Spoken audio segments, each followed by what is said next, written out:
Live from Vienna, Austria, it's Saturday morning with Sister Vassa and Rob.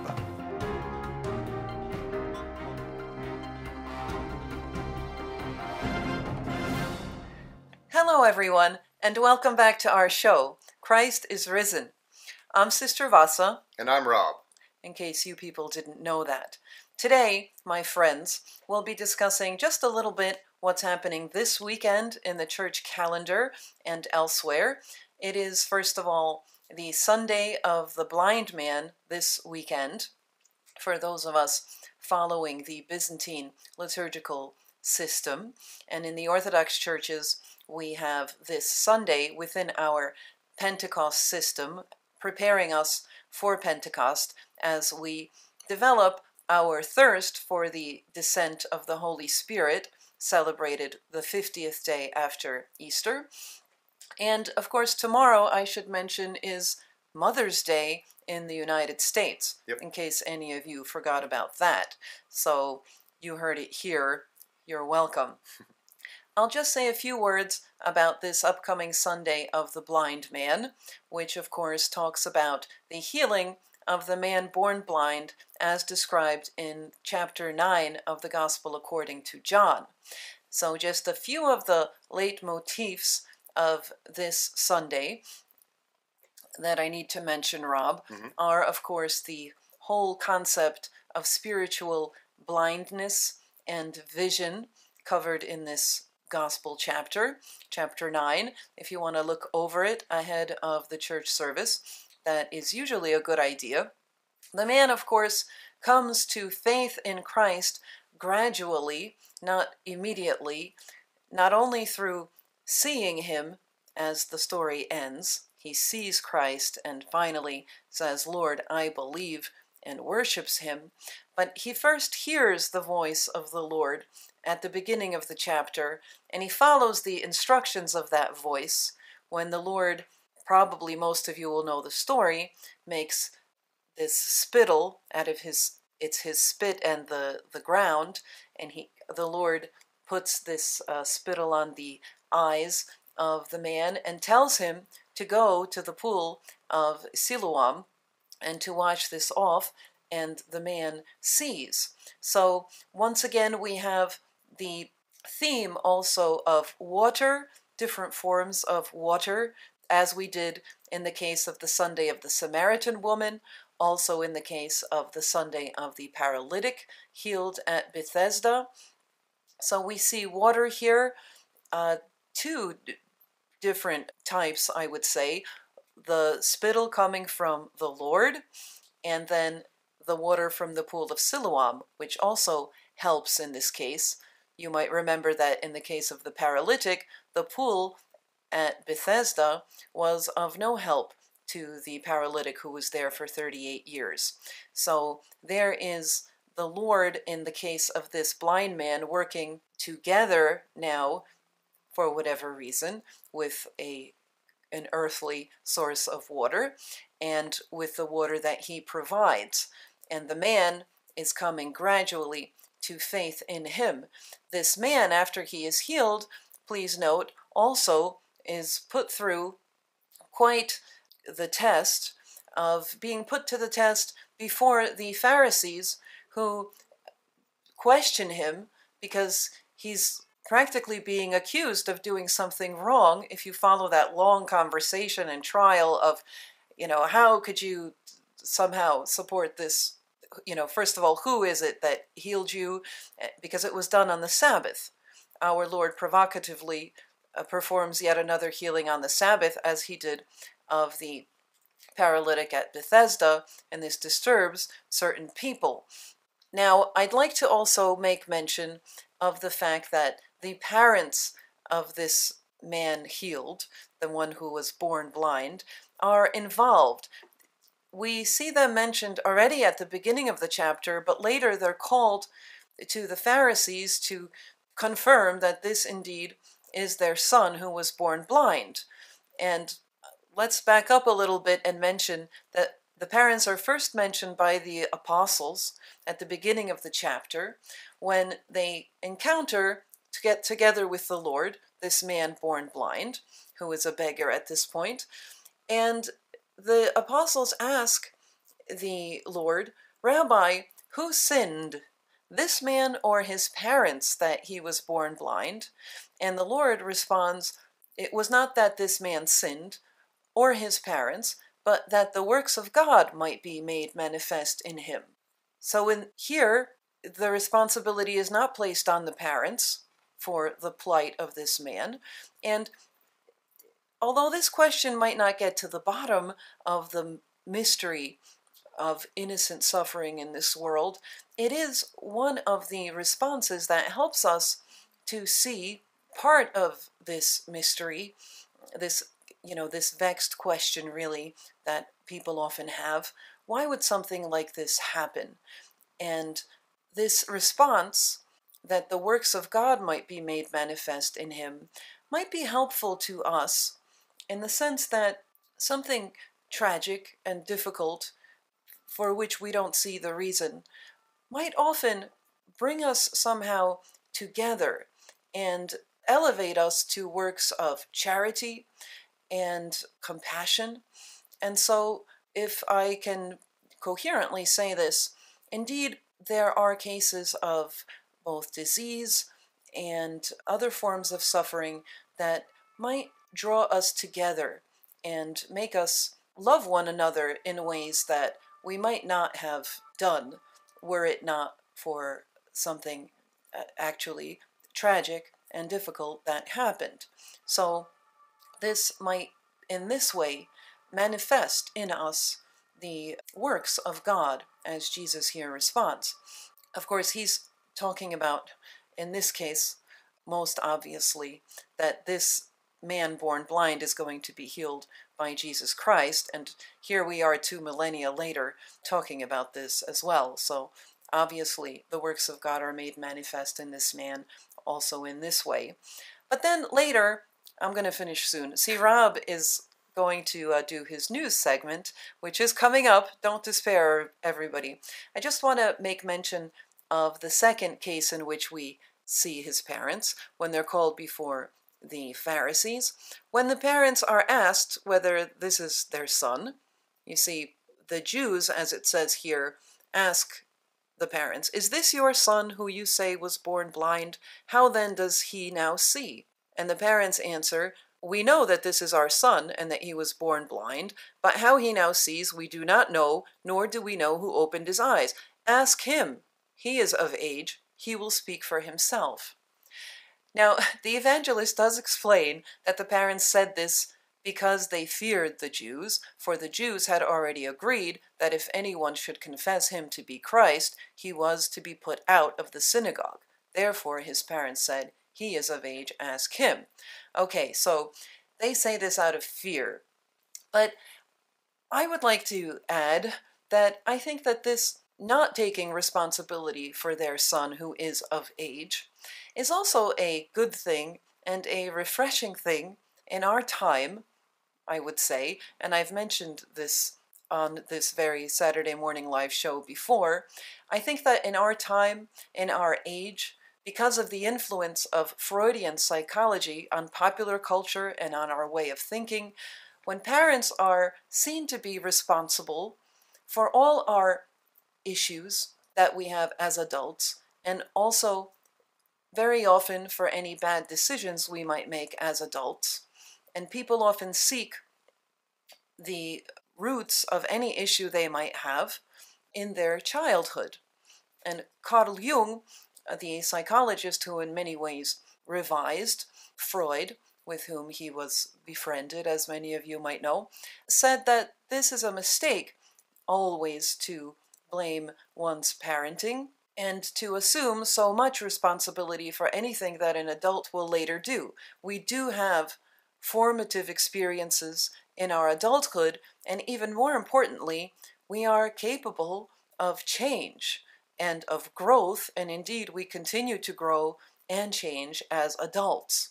So this is important, I think, for parents not to carry an exaggerated amount of weight and responsibility for already adult children. Okay, so I'm just making that point. Certainly, parenthood is a very responsible Sure.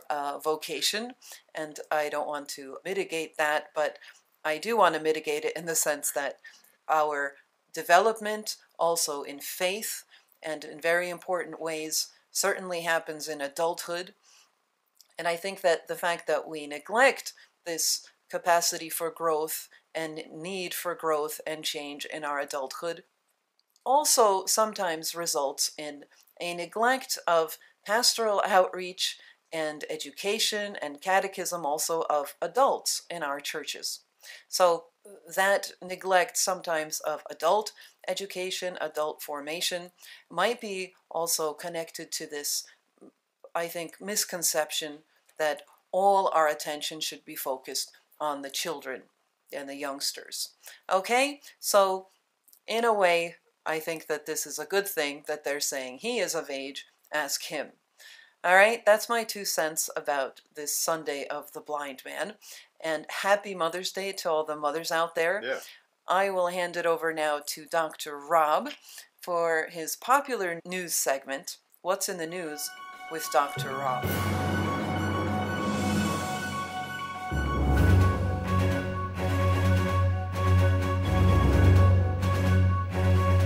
This week in the news.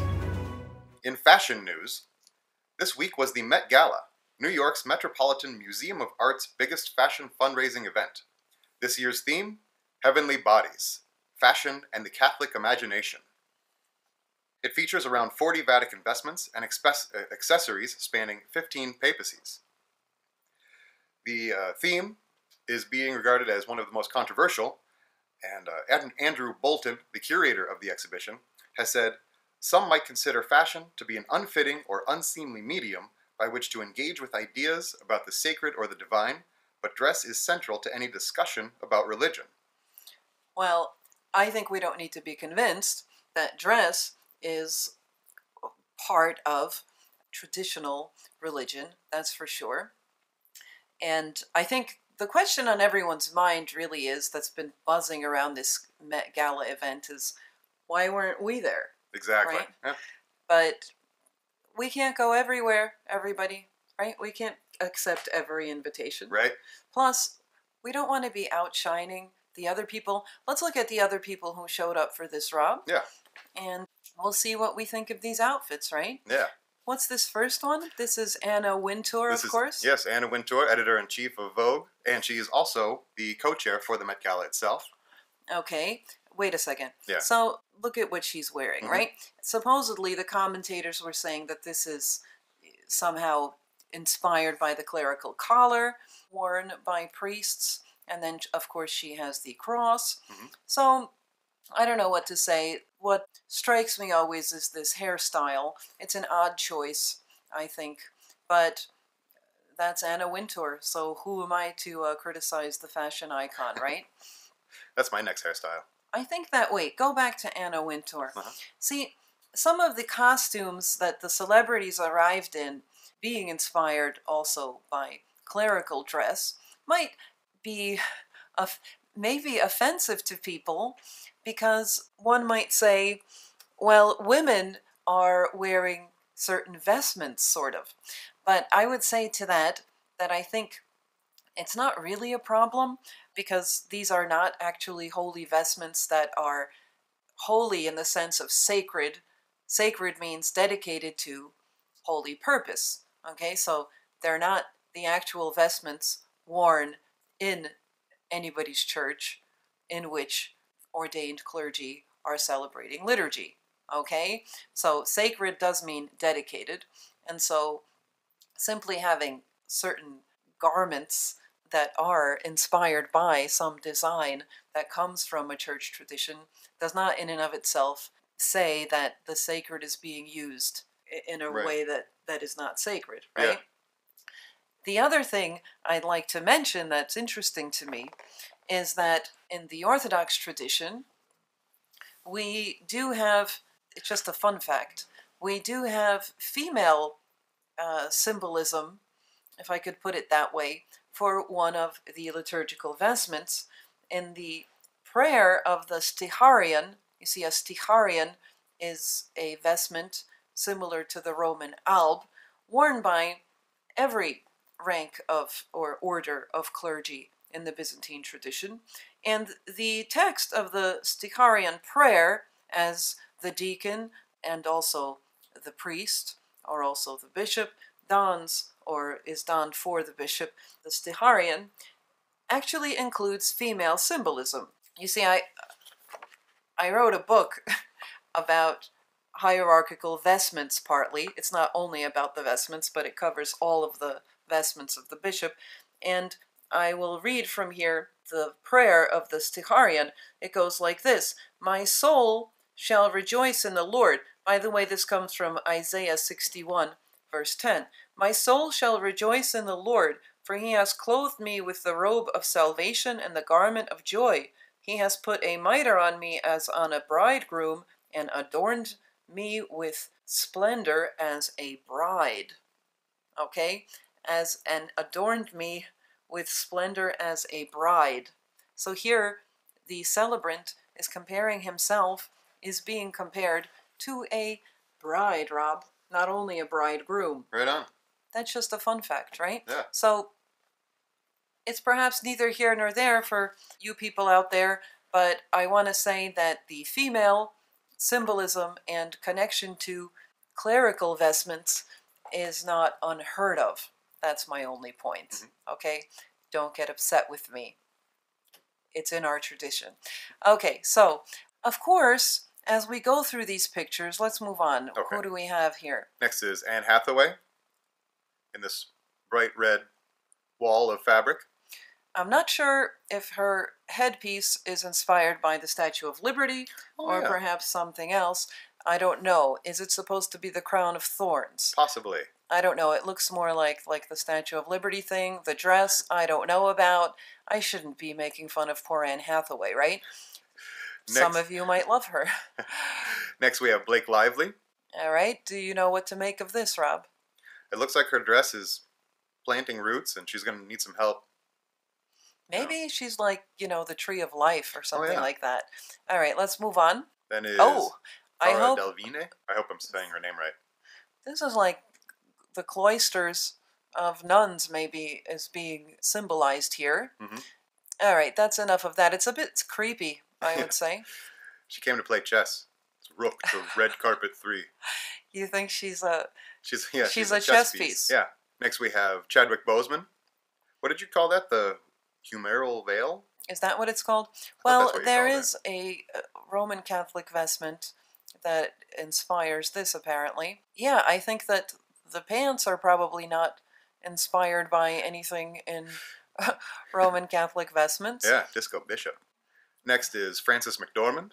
Another tree of life. Yeah, I like it. She would be awkward as a date, right? That's true.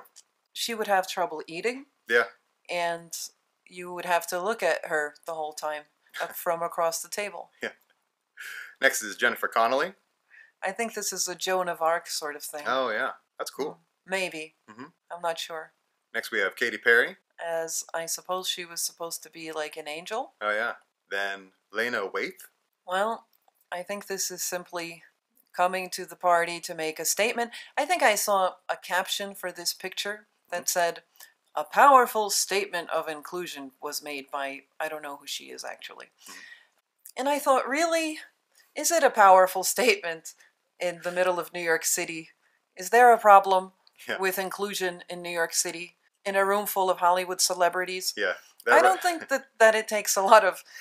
It's not exactly a bombshell in the middle of New York City and in a room like that. Yeah, I don't think that it takes a lot of bravery or anything to make this statement. I don't think that statement needed to be made there. Right. And I don't really see what it has to do with the theme.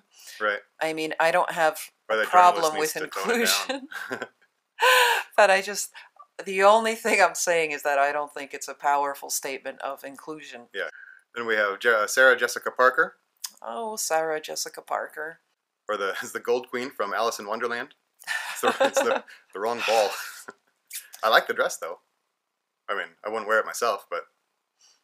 Well, I think she's supposed to have the... You can't see it in this picture. I think she has the nativity scene on her head. So, I don't know if it's doing her any favors, Rob. And then we have Stephen Colbert and his wife, Evelyn. Our friend Stephen Colbert. Yeah. His wife, Evelyn, is Looking lovely. sharp. I'm not sure what this has to do with the theme either, except that they do happen to be Catholics, right? Yeah. So that's where this might be the most Catholic moment as far as the fashion show part goes. All right, so is that all we have to say about the Met Gala? I think so.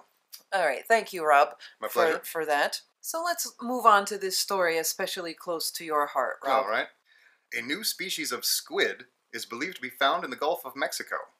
Not much is known about this beautiful creature, other than it moves and it is shaped unlike any other squid on record. It's hard to tell from the short video clips online of how big it is, but it looks big enough to fit in my hand and could be my new little buddy. Oh, are you going to have a new friend, Rob? Yes.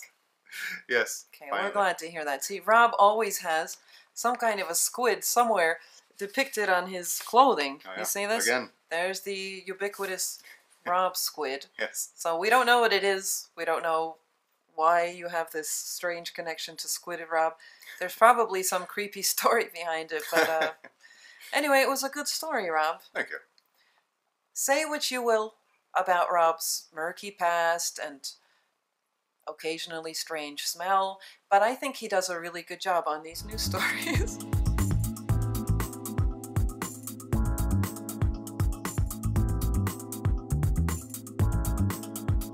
All right, move on, Rob. Move on. Just Okay. this isn't flowing today. It's not flowing. Well, in other news this week, Town and Country magazine apologized via Twitter to Monica Lewinsky for uninviting her to its annual philanthropy. You can do it. Thank you. There has to be one in every segment. Philanthropy event in New York City after Bill Clinton RSVP'd to it. Miss Lewinsky had tweeted, "Dear world, please don't invite me to an event, especially one about social change, and then after I've accepted, uninvite me, because Bill Clinton then decided to attend/was invited. It's 2018. Emily Post would definitely not approve." Yeah, we wanted to cover this story because it really upset me always, actually, how Monica Lewinsky was treated in the whole story, you know, of the Bill Clinton scandal in the 90s.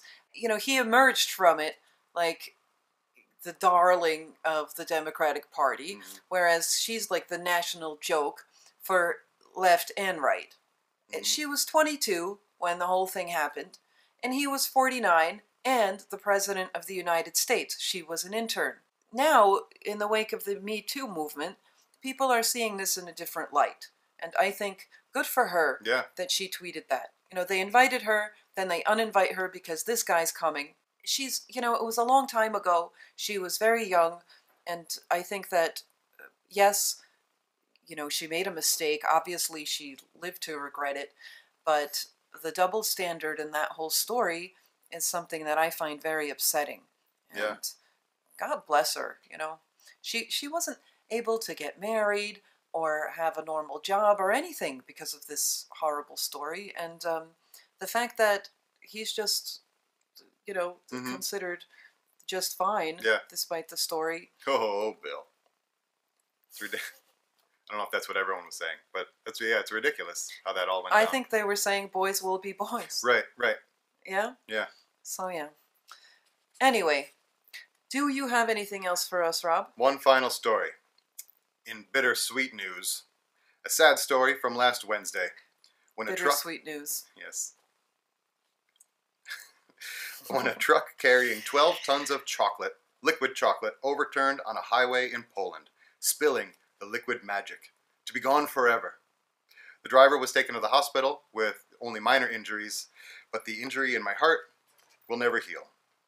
I love chocolate, by the way, in case that's not clear. We did know about that here, Rob. But as for this truck, it looks like it's a truck that had an accident. I couldn't resist saying that. Is it gross, everybody? Sorry, it's gross, and that's what we're going to end on in this show.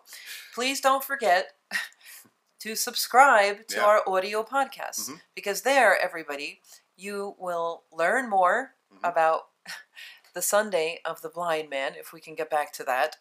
The Yeah. segue from the truck that had an accident is not perfect, I think. But we talked about in the audio podcast from this week what's in the church calendar. It's informative, everybody, the audio podcast. So think about subscribing to it. It's here on patreon.com. Check it out. We do need your support.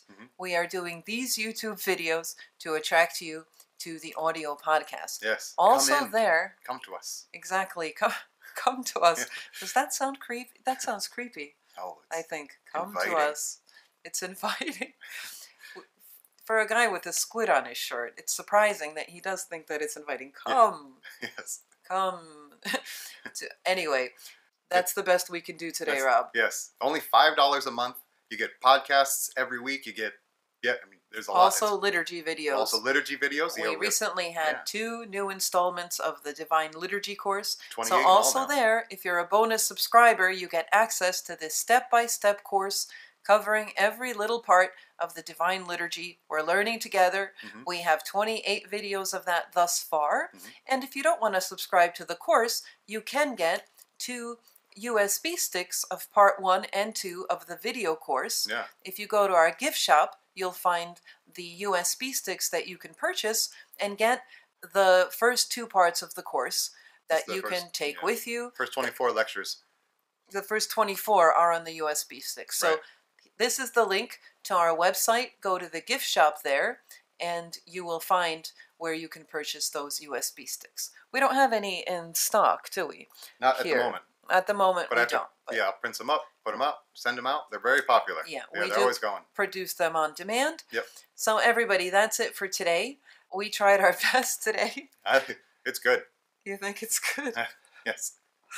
I don't know. If you stuck it out this far, congratulations. You are truly dedicated to this show. All right, I think we're going to say, you want to say goodbye? Goodbye, everyone. Thank you very much. I'm also saying goodbye and happy Mother's Day to the mothers out there, to all you moms, and we will see you next time.